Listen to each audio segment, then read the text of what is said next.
प्रसंग चल रहा है। उद्धव जी महाराज गोपियों के बीच में विराजमान है। अच्छा, प्रीतम के प्यारे दूत, हमें ये बताओ, भगवान श्री कृष्ण क्या कभी हमारी एकांत में याद करते हैं? गोपीजनों ने कहा, क्या हमारे जीवन में कभी ऐसा शुभ अवसर आएगा कि मैं भर नेत्र अपने प्राण प्यारे श्री कृष्ण को देख पाऊंगी? श्री सुखदेव जी कहते हैं, परीक्षित, भगवान श्री कृष्ण के मिलन की लालसा से गोपियां जो प्रेम दशा प्रकट की उद्धव जी के सामने, तो उद्धव जी विकल हो गए। उद्धव जी ने कहा, अहो गोपियों, अहो तुम कृतकृत्य हो गई हो। गोपियों, तुम कृतकृत्य हो गई हो, पूर्ण काम हो गई हो, तुम्हारा जीवन सफल है।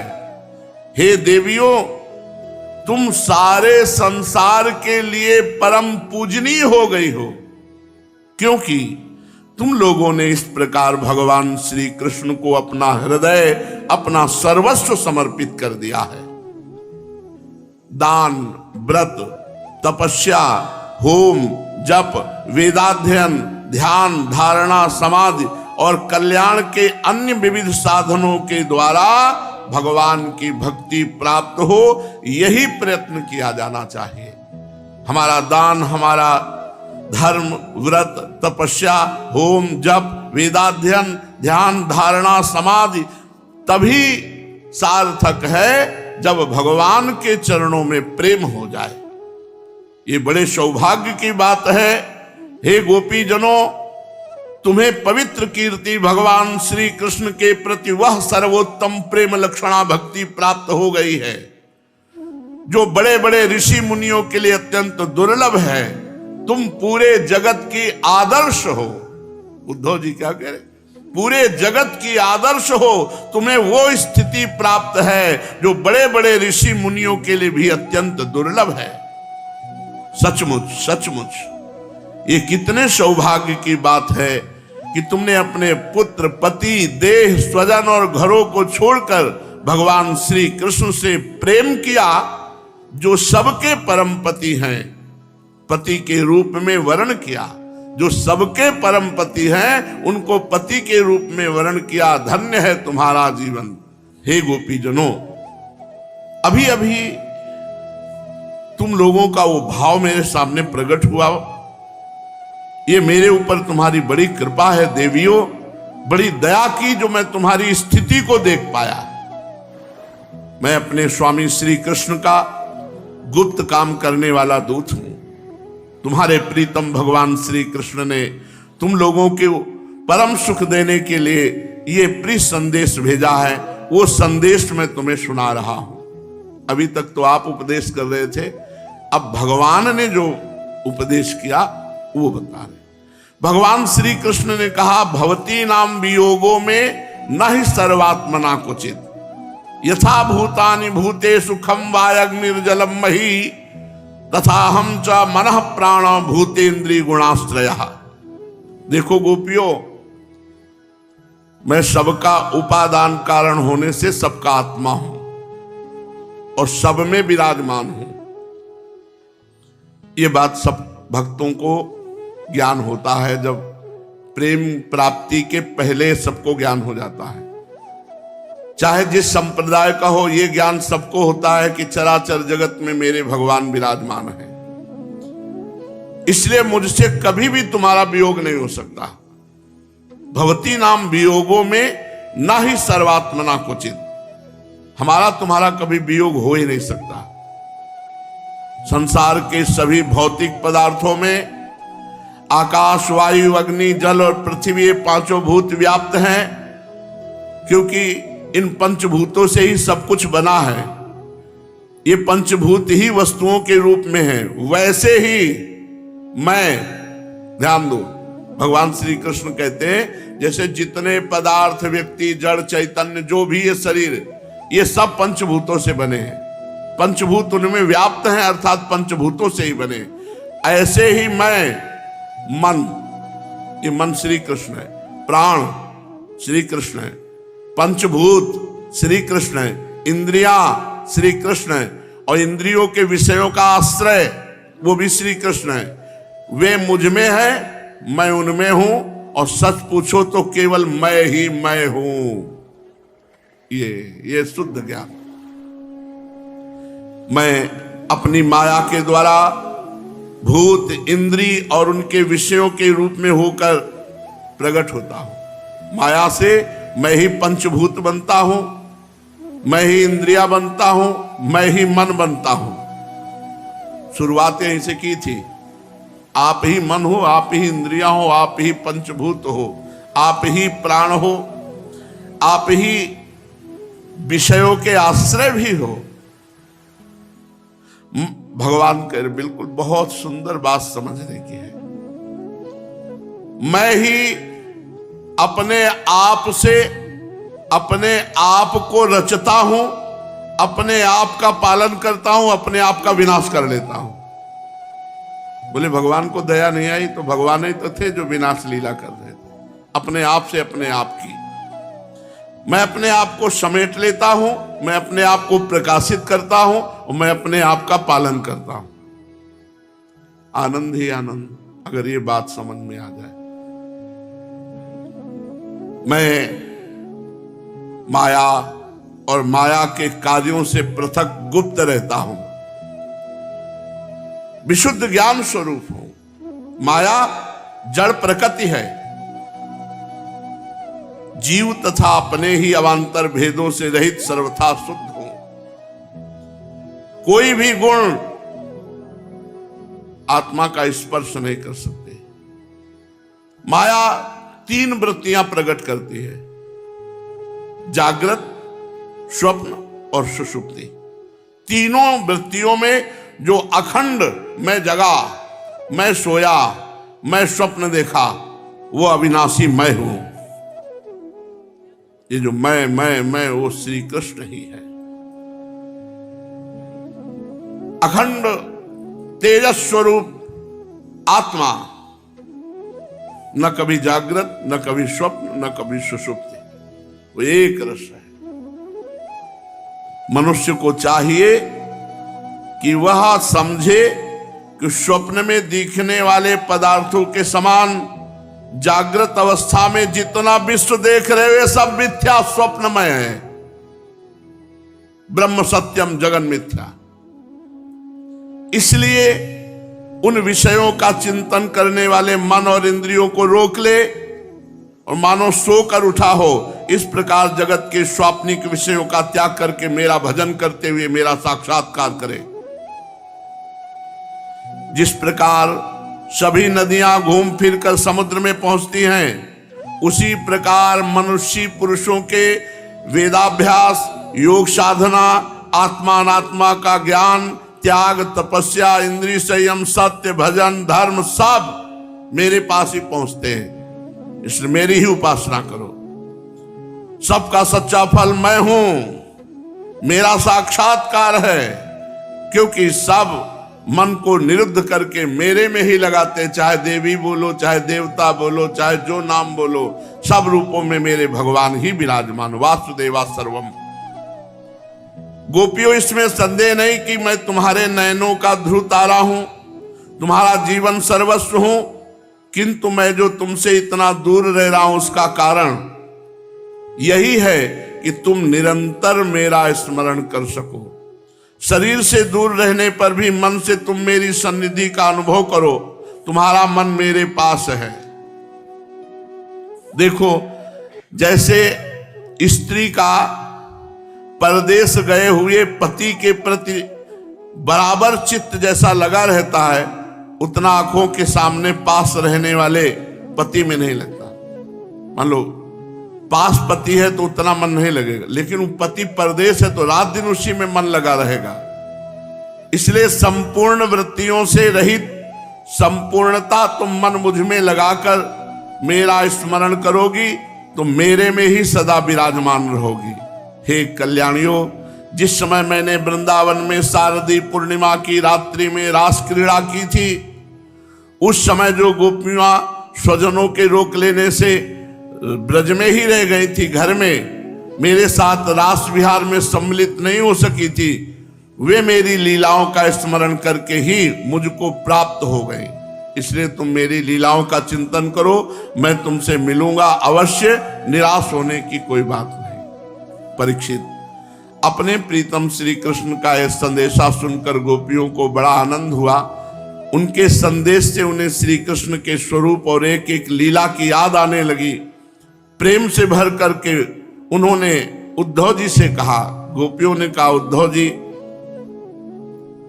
बड़े सौभाग्य और आनंद की बात है कि हमारे श्री कृष्ण सकुशल हैं। दूसरी बात यह और आनंद की बात है कि यदुवंशियों और भक्तों और संतों को सताने वाला पापी कंस मारा गया अपने अनुयायियों के साथ। और आनंद की यह बात है कि श्री कृष्ण के बंधु बांधव और गुरुजनों के सारे मनोरथ पूर्ण हो गए, क्योंकि हमारे प्यारे श्याम सुंदर उनके साथ सकुशल निवास कर रहे हैं। पर उद्धव जी, एक बात हमें बताइए, जिस प्रकार हम अपनी प्रेम भरी लजीली मुस्कान उन्मत्त चितवन से उनकी पूजा करती थी, वे भी हमसे प्यार करते थे। क्या मथुरा की स्त्रियां भी ऐसे ही प्रेम करती हैं? दूसरी गोपी बोल उठी, अरे सखी, हमारे प्यारे श्याम सुंदर तो प्रेम की मोहिनी कला के विशेषज्ञ हैं। सभी श्रेष्ठ स्त्रियां उनसे प्यार करती हैं, फिर भला मथुरा की स्त्रियां, अरे मीठी मीठी बातें, हाव भाव और चितवन से सब रीझ गई होंगी श्री कृष्ण पर। तो अगली गोपी बोली, अरे सखी, ये बताओ, इनसे पूछो कि जब नगर नारियों की मंडली में कोई बात चलती है तो हमारे प्यारे स्वच्छंद रूप से बिना किसी संकोच के प्रेम की बातें करने लगते हैं। क्या कभी प्रसंगवश हम गंवार ग्वालिनों की भी याद करते हैं श्री कृष्ण? कुछ गोपी ने कहा कि उद्धव जी, क्या कभी श्री कृष्ण को उन रात्रियों का स्मरण है जब कुमुदिनी और कुंद के पुष्प खिले हुए थे, चारों ओर चांदनी छिटक रही थी, वृंदावन अत्यंत रमणीय हो रहा था। उन रात्रियों में ही उन्होंने रास मंडल बनाकर हम लोगों के साथ नृत्य किया। कितनी सुंदर थी वह रास लीला। उस समय हम लोगों के पैरों के नूपुर रुंझुन रुंझुन बज रहे थे। हम सब सखियां उन्हीं के सुंदर सुंदर लीलाओं का गान कर रही थी। वे हमारे साथ नाना प्रकार की लीलाएं कर रहे थे। कुछ दूसरी गोपियां बोल उठी, उद्धव जी, हम सब तो उन्हीं के विरह की आग से जल रही हैं। देवराज इंद्र जैसे जल बरसाकर वन को हरा भरा कर देते हैं, उसी प्रकार क्या कभी श्री कृष्ण भी अपने कर स्पर्श आदि से अपना दर्शन देकर हमें जीवन दान देने के लिए यहां आएंगे? तब तक एक गोपी ने कहा, अरे सखी, वो क्यों अब आएंगे? शत्रुओं को मारकर राज्य पा लिया, जिसे देखो वही उनका सुहृद होता है। बड़े बड़े नरपत की कुमारियों से अब वो विवाह करेंगे, आनंद पूर्वक रहेंगे। यहां हम ग्वालिनों के पास क्यों आएंगे? दूसरी गोपी ने कहा, नहीं नहीं सखी, श्री कृष्ण महात्मा है, स्वयं लक्ष्मीपति है, उनकी कोई कामना नहीं है, वे पूर्ण काम है। हम वनवासिनी ग्वालिनों या दूसरी राजकुमारियों से उनका कोई प्रयोजन नहीं है। तब एक सखी ने कहा, सखी, तुम्हें एक बात बताऊं, वैश्या होने पर भी पिंगला ने बहुत ठीक कहा है कि संसार में किसी की आशा ना रखना ही सबसे बड़ा सुख है। किसी की आशा रखना ही सबसे बड़ा दुख है। फिर भी हम श्री कृष्ण की आशा को छोड़ने में असमर्थ हैं और उसी आशा से हमारे प्राण जीवित हैं। हमारे प्यारे श्याम सुंदर ने, जिनकी कीर्ति का गान बड़े बड़े महात्मा करते रहते हैं, हमसे एकांत में जो मीठी मीठी प्रेम की बातें की, हम उन्हें छोड़ने का, भुलाने का उत्साह भी कैसे कर सकती है? देखो तो, उनकी इच्छा ना होने पर भी स्वयं लक्ष्मी जी उनके चरणों से लिपटी रहती हैं। एक क्षण के लिए भी उनका संग छोड़कर कहीं नहीं जाती। एक सखी ने कहा, उद्धव जी, ये वह नदी है जिसमें वो जल विहार करते थे। ये वही गोवर्धन है जिनके शिखर पर चढ़कर वे बांसुरी बजाते थे। ये वही वृंदावन है जिसमें रात्रि में उन्होंने रास लीला की। ये वे ही गौएं हैं जिनको चराने के लिए सुबह शाम हम लोगों को देखते हुए जाते थे। ये ठीक वैसी ही बंसी की तान हमारे कानों में गूंजती रहती है जैसी वे अपने अधरों के संयोग से छेड़ा करते थे। बलराम जी के साथ श्री कृष्ण ने इन सभी का सेवन किया है। उद्धव जी, वृंदावन का एक एक कण, एक एक धूलि कण, एक एक कोना, एक एक वृक्ष, कोई ऐसा नहीं जो श्री कृष्ण का आलिंगन स्पर्श न प्राप्त किए हो। इन्हें जब हम देखती हैं, सुनती हैं, दिन भर यही तो करती रहती हैं, तब तब वे हमारे प्यारे श्याम सुंदर नंद नंदन को हमारे नेत्रों के सामने लाकर रख देते हैं। उद्धव जी, हम मर भले सकते लेकिन उनको भूल नहीं सकती। ये खास बात है। तद्विस्मरणेन परम व्याकुलते थी। हम मर सकते हैं पर उन्हें भूल नहीं सकती। उनकी वो हंस की सी सुंदर चाल, उन्मत्त हास्य, विलासपूर्ण चितवन, मधुमयी वाणी, आह, उन सब ने हमारे चित्त को चुरा लिया है। हमारा मन हमारे वश में नहीं। अब हम उन्हें भूले तो किस तरह। हमारे प्यारे श्री कृष्ण मानो भगवान सामने हो गए। अब वो कहे, हमारे प्यारे श्री कृष्ण, तुम ही हमारे जीवन के स्वामी हो, सर्वस्व हो। प्यारे, तुम लक्ष्मी नाथ हो तो हुआ करो, लेकिन हमारे लिए तो ब्रजनाथ हो ना। हम ब्रज गोपियों के एकमात्र तुम ही सच्चे स्वामी हो। हे श्याम सुंदर, तुमने बार बार हमारी व्यथा मिटाई है, हमारे संकट काटे हैं। हे गोविंद, तुम गौओं से बहुत प्रेम करते हो। तुम्हारा ये सारा गोकुल, जिसमें ग्वाल बाल, माता पिता, गौएं और हम गोपियां सब कोई हैं, दुख के अपार सागर में डूब रहा है। हे गोविंद, हे कृष्ण, तुम मुझे दुख से बचाओ, इस अपार विरह दुख से बचाओ, हमारी रक्षा करो। श्री सुखदेव जी कहते हैं, प्रिय परीक्षित, भगवान श्री कृष्ण का प्रिय संदेश सुनकर गोपियों के विरह की व्यथा शांत हो गई। वे इंद्रियातीत भगवान श्री कृष्ण को अपनी आत्मा के रूप में सर्वत्र स्थित समझ चुकी थी। अब वे बड़े प्रेम और आदर से उद्धव जी का सत्कार करने लगी।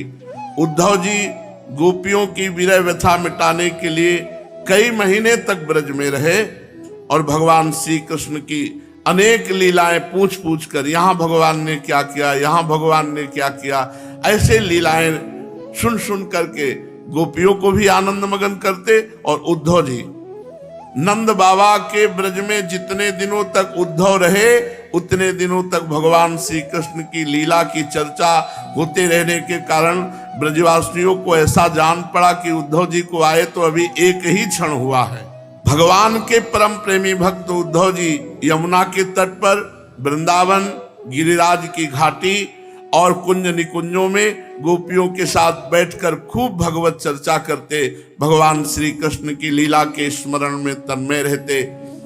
भगवान श्री कृष्ण के प्रेम में विकल होकर के गोपिकाओं की जो स्थितियां उद्धव जी के सामने प्रकट हुई, उद्धव जी ने उन स्थितियों को देख करके गोपियों के चरणों में साष्टांग दंडवत, बार बार नमस्कार, और कहने लगे कि इस पृथ्वी पर केवल गोपियों का शरीर धारण करना धन्य हो गया, क्योंकि सर्वात्मा श्री कृष्ण में ऐसे दिव्य प्रेम, ऐसी महाभावमयी स्थिति, प्रेम की ये ऊंची से ऊंची स्थिति गोपी जनों को प्राप्त हुई। ये मुमुक्षु जनों को भी नहीं प्राप्त हुई, बड़े बड़े मुनियों को प्राप्त नहीं हुई, मुक्त पुरुषों को प्राप्त नहीं हुई। उद्धव जी कहते हैं, ये स्थिति हम भक्त जनों के लिए भी वांछनीय है, हमें इसकी प्राप्ति नहीं हो सकी। बड़े बड़े यज्ञ करने का क्या फल, कुलीनता का क्या फल, दुजाति का क्या फल, संस्कार का क्या फल, भगवान में प्रेम हो जाना। इसलिए भगवान की चर्चा से भगवान में प्रेम होता है। मैं अनेक कल्पों तक बार बार ब्रह्मा नहीं बनना चाहता, लेकिन इन ब्रजवासियों के बीच में रहना चाहता हूं, क्योंकि इनके चरण धूलि पड़े और इनके बीच में बैठकर भगवत चर्चा करने को मिले। भगवान के परम प्रिय सखा श्री उद्धव जी गोपी जनों के मध्य में बैठे हुए जब उनकी भाव दशा देखी तो कहने लगे इस पृथ्वी में केवल इन गोपियों का ही शरीर धारण करना धन्य है, श्रेष्ठ है, सफल है। क्यों? क्योंकि इन्होंने सर्वात्मा भगवान श्री कृष्ण परब्रह्म परमात्मा में दिव्य प्रेम महाभाव स्थिति प्राप्त कर ली। प्रेम की ऊंची से ऊंची स्थिति संसार के भय से भीत मुमुक्ष जनों के लिए ही नहीं, बड़े बड़े मुनियों, मुक्त पुरुषों और हम भक्तों के लिए भी अभी वांछनीय है। उद्धव जी कहते हैं हमें इसकी प्राप्ति नहीं हो सकी। सत्य है, जिन्हें भगवान श्री कृष्ण की लीला कथा के रस का चस्का लग गया है, उन्हें कुलीनता की, द्विजाति समुचित संस्कार की, बड़े बड़े यज्ञ याज्ञों में दीक्षित होने की कोई आवश्यकता नहीं है। अथवा यदि भगवान की कथा का रस नहीं मिला, उसमें रुचि नहीं हुई, तो अनेक महाकल्पों तक बार बार ब्रह्मा होने से भी क्या लाभ। कहां ये वृंदावन वासिनी गांव की ग्वालिने और कहां सच्चिदानंद घन भगवान श्री कृष्ण में ये अनन्य प्रेम महाभाव। अहो धन्य है, धन्य है, धन्य है ये गोपियां। उद्धव जी कह रहे इससे सिद्ध होता है कि यदि कोई भगवान के स्वरूप और रहस्य को ना जान करके भी केवल प्रेम पूर्वक भजन करे, तो भजन की शक्ति से अपने आप सब ज्ञान हो जाएगा, सब प्राप्त हो जाएगा। ये हम कहते राधा राधा रटो। नाम जप करने वाले के हृदय में सब ज्ञान, सब शक्तियां जागृत हो जाती हैं और भगवान अपार कृपा करते हैं और कृपा करके उसका परम कल्याण कर देते हैं। ठीक वैसे ही जैसे कोई अनजान में भी अमृत पी ले तो वो अपनी वस्तु शक्ति से ही पीने वाले को अमर बना देता है, ऐसे ही कोई अनजान में भी भगवान का नाम जप करने लगे तो ज्ञानी हो जाएगा, वो भक्त हो जाएगा, वो प्रेमी हो जाएगा। भगवान श्री कृष्ण ने रासोत्सव के समय इन ब्रजांगनाओं के गले में बाह डाल डाल कर इनके मनोरथ पूर्ण किए। इन्हें भगवान ने जिस कृपा प्रसाद का वितरण किया, इन्हें जैसा प्रेम दान किया, वैसा भगवान की परम प्रेमवती नित्य संगिनी वक्षा स्थल में विराजमान लक्ष्मी जी को भी नहीं प्राप्त हुआ। जैसा कृपा प्रसाद गोपियों को प्राप्त हुआ, वैसा कृपा प्रसाद लक्ष्मी जी को भी प्राप्त नहीं हुआ। किसी देवांगना देवी को प्राप्त नहीं हुआ। भगवान ने भुजपास में बांधा, भगवान ने अपने भुजपास में बांधकर गले से लगाया। इसलिए मैं आशा करता हूं, उद्धव जी कहते हैं कि मैं इस वृंदावन धाम में कोई झाड़ी बन जाऊं, लता बन जाऊं, औषधि बन जाऊं, जड़ी बूटी बन जाऊं। आहा, यदि मैं ऐसा बन जाऊंगा तो मुझे इन ब्रजांगनाओं की चरण धूलि निरंतर सेवन करने के लिए मिलती रहेगी। इनकी चरण रज, यही बात बड़े बड़े योगी मुनियों को भी समझ में नहीं आती। एक बार सुना है पूज्य मथुरा दास जी से, महान महिमा में आचार्य चरण वल्लभाचार्य जी महाराज विराजमान थे, तो उनके पार्षद भी थे। तो एक ब्रज गोपी पहले पादुका रखे थी सर पे, फिर उसके ऊपर रोटी रखी थी। तो हंस दिए वहां से जब निकले पार्षद और कहने लगे देखो कैसी गंवार है गांव की ग्वालिनी, जूता के ऊपर रोटी रखे। खड़ी हो गई, लौट के देखा उनका, बाहर से आए हो, तुम्हें साधारण जूती नजर आ रही है? कई वर्षों से बरसाने की रज में रगड़ रही है और इस जूती को तुम साधारण समझ रहे हो। आचार्य चरण बहुत प्रसन्न है, मुस्कुराए कि देखो इस रज की महिमा को देखो। ये सब भगवान की ऐसी लीला होती है कि रज रानी की महिमा को जानना बड़ा कठिन है। महाप्रभु हरिवंश चंद्र जो निष्ठा का वर्णन करते हैं, राहो को काहू मनह दिए, मेरे प्राणनाथ श्री श्यामा शपथ करो तृण छे। और आखिरी बात करें, जैसी हरिवंश अनंत सचुनाही बिनुया रज ही लिए, बिना रज का सेवन किए श्री जी के सुख को, परमात्म सुख को मुश्किल है प्राप्त। इसलिए गीता वाटिका में भी वृंदावन की रजगिरिराज जी सब विराजमान किए बाबा ने और भावना में मगन रहते। कई बार हमारे तपस्या के नियम के उसमें इस वृंदावन धाम में अपराध बन जाता है। ये गलती सबसे हो जाती है। जब तक रसिकों का संग नहीं हुआ तब तक गलती हो जाती है।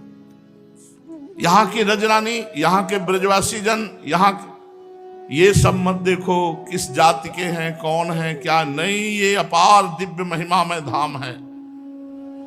उद्धव जी कह रहे हैं मैं घास लता औषधि जड़ी बूटी बन जाऊं, क्यों? क्योंकि ब्रजवासियों की रज पड़ेगी। वो बोले रज की महिमा, आहा धन्य धन्य धन्य हो जाऊंगा। उद्धव जी कह रहे धन्य धन्य हो जाऊंगा।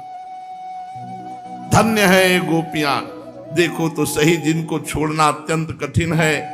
उन स्वजन संबंधी लोक वेद की आर्य मर्यादा का परित्याग करके इन्होंने भगवान की पदवी, तन्मयता, परम प्रेम प्राप्त कर लिया। औरों की तो बात क्या, भगवद वाणी, भगवान की श्वासें, समस्त श्रुतियां, उपनिषद भी अब तक भगवान के प्रेम स्वरूप को ढूंढ ही रहे हैं, पा नहीं पाए।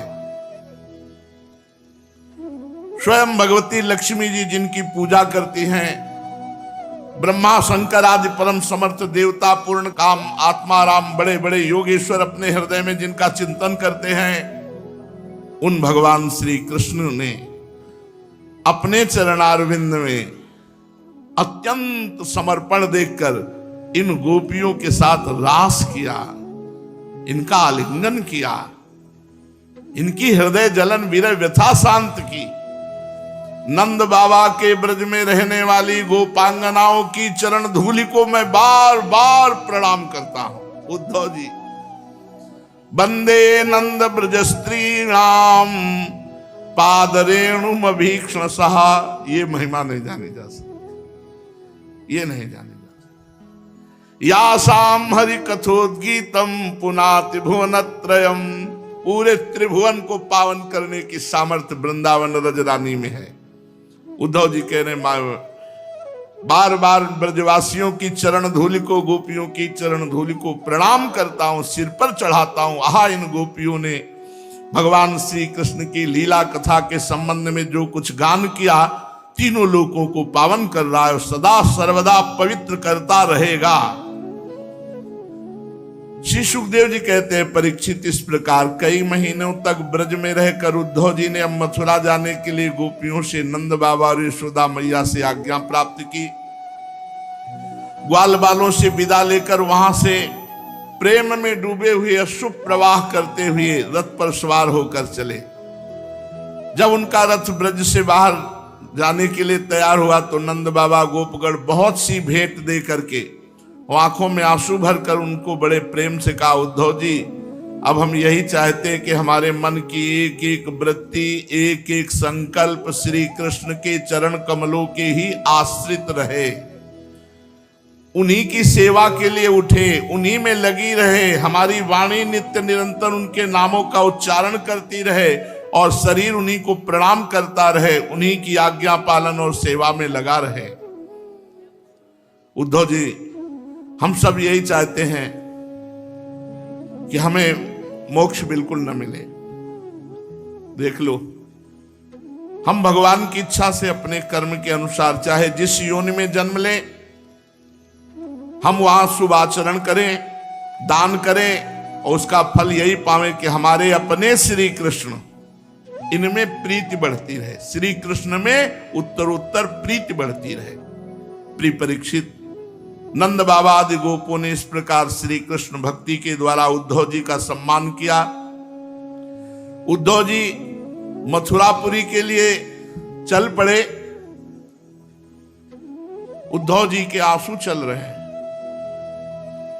आए मथुरा से काहे को थे? आंसू बंद करवाने भगवान के, और लौट कैसे रहे? आंसुओं में भीले हुए, और भगवान के प्रति थोड़ा कठोर भाव है। कैसे निर्दयी है, ऐसी प्रेममयी गोपिकाओं को छोड़कर मथुरा में बैठे। गए भगवान गंभीर मुद्रा में थे, आंसू चल रहे उद्धव जी के, भगवान को प्रणाम किया, परिक्रमा की। आज हम जान गए तुम करुणा में नहीं हो, तुम्हारी रसिकता झूठी है। जब तक मुट्ठी बंधी रहे तभी तक रहता है कि कितने लाख हैं, और जब खुल गई तो पता चल गया कुछ नहीं। आज तुम्हारी मुट्ठी खुल गई, कहां प्रेम में तड़प रही गोपियां और कहां तुम निष्ठुर होकर यहां मथुरा में बैठे हो। तुम्हारी करुणामयता, तुम्हारी रसिकता सब झूठी। जो तुम्हारा आश्रय लेते, ब्रज में जाके पता चला कि तुम कितने निर्दयी हो, उनको कूप में फेंक देते। आप चल दिए मथुरा, उनकी दशा भी नहीं देखी। प्रभु बस एक प्रार्थना, आप तुरंत चलो और चल करके वृंदावन हो। अब आपको कहीं नहीं रहना, इतने प्रेमी जन आपके व्याकुल हैं। प्रभु आप चलो। यदि आप नहीं जाते तो हमें लगता है कि ये प्रेम पता नहीं क्या कर देगा उन सबका। फिर क्या करोगे? वैसे भी आपको कहा जाता है नेह निभाना तो आप बहुत अच्छी तरह जानते हो, लेकिन मुझे लगता है आप नहीं जानते हो। आप निर्दयी हो, आप कठोर हो। भगवान उद्धव जी की दशा और उद्धव जी के वचन सुनकर भगवान के शुभ प्रवचन, कहा उद्धव मैं हर समय गोपी में समाया हूं, और देखो गोपी मेरे में समाई है। जैसे वृक्ष में डालियां, पत्ते, फूल सब होते हैं, ऐसे श्याम तमाल में अनंत गोपिकाएं प्रकाशित हो गई। भगवान ने कहा मैं गोपी हूं, गोपी मैं हूं, मैं उनके संग हूं, मेरे संग। एक क्षण का भी हमारा गोपी का कभी वियोग नहीं। हे सखा, हमने तो भेजा था कि तुम उनको समझाओगे, तुम हमी को समझाने आए। तो अब समझ लो, हम और गोपी अभेद हैं।